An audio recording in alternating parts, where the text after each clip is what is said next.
And I'm a liberty-oriented musician. I got a question for you. If you wanted to leave this country, wanted to get away from socialism in all of the world, where could you go? You know, what plane could we hop on to go to a free country? Anybody? Chile. Texas.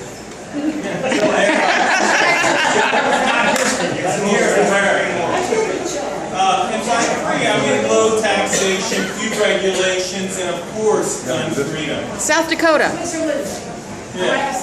And I mean, think about it. Okay, there's 196 countries. The entire Earth, 25,000 miles circumference. There is not a single country where we can go to be free. And then you hear Obama say that we need fairness. Right? We need fairness. The Founding Fathers created the largest middle class in the history of the world, the most upward mobility, the most prosperous nation, right? Largest middle class. What does that mean? That's the most fair and equitable dispersion of wealth of any system ever created through limited government, right? And what does Obama say? For the middle class, we need fairness. Right? We need fairness. Now, and liberals control what, 80–90% of the mainstream press in this country, nearly 100% in the world, right? And then they say we need fairness. Where is our fairness? Fox News, talk radio, and then they say we need the fairness doctrine, right? You know, right now we're looking at an almost complete takeover of our healthcare system. Czars and executive orders galore. And the most insidious thing of all, banning and whispers of confiscation of our firearms.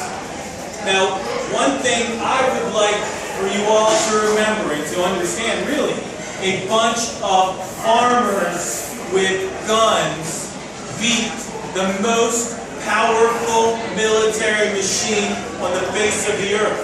The British. You know, an empire that ruled for 200 years. They were at their pinnacle. And armed, simple people made us free. Now, Thomas Jefferson, James Madison, Patrick Henry, Samuel Adams, George Washington, Benjamin Franklin, they all understood that history is littered with despots. And they knew that one day a Hitler, a Caesar, a Stalin would try to seize the reins of power here in America. And they knew that only with state-of-the-art machinery, with weapons, could we have a fighting chance.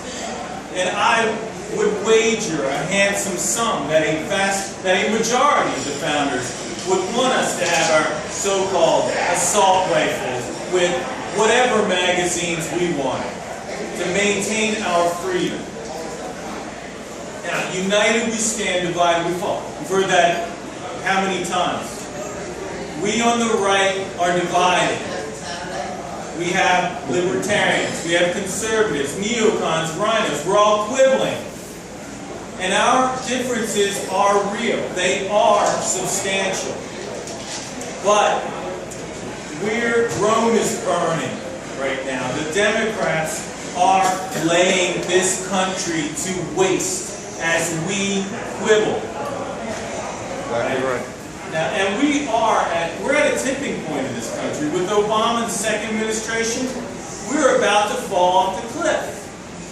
And who cannot see that $17 trillion in debt is not the most obvious financial calamity in the history of the world? You have to be a Democrat not to see that. So hammer down social spending, socialized medicine. Social Security. Absolutely. So after the fall, and of course, back to my point, is the Reagan Club. Reagan understood, 80%, it's your friend. We've all got to get along. Everybody on the right, we've got to put our differences aside. Now, if no action is taken, there is no question the country's going to fall. Right? We understand that. And history is a revolving door. Look at Egypt.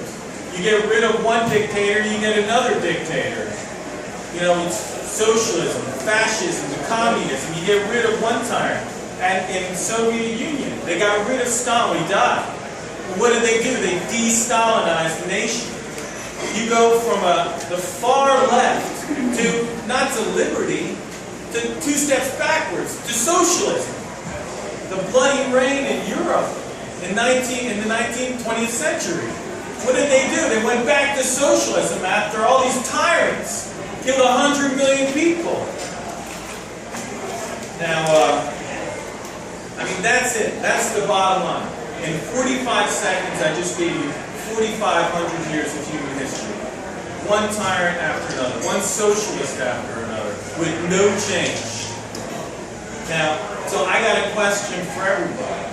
You know, are you all going to just let these commie bastards in Washington and Annapolis roll over us, or are you a part of the Let's Roll community?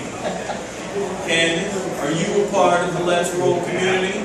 I'm rolling. Are you a part of the Let's Roll community? Are we all a part of the Let's Roll community? Yes, let's roll. I can't hear you. Let's roll. Say yeah! Yeah! Come on, say yeah! Yeah. That's what I'm talking about. It is time for action. And with guns, we need our guns. I cannot say more. Nothing is more important to keep our freedom, our future freedom, than to keep our guns. And look, I mentioned I'm a musician. There's a link on my website, on the Reagan Republican Club website, to my music. It's not for everybody. It's like the speech has got a very hard edge. And it is a call to action. And I would like everyone to go there and listen. Please give it to your kids, your grandkids, everybody. And it's all free. Alright? Well, and one more thing. We need everybody to come back next month, and you need to bring people. We need to grow. This is how we gain power. September. September, I'm sorry. And the next one is 2 months from the middle of the month, third Thursday. So everybody, let's do it, okay? That's how we're going to get some of these liberties back. We need numbers. It's all a numbers game. Right? Yes. Okay. Thank you very much. Thank you.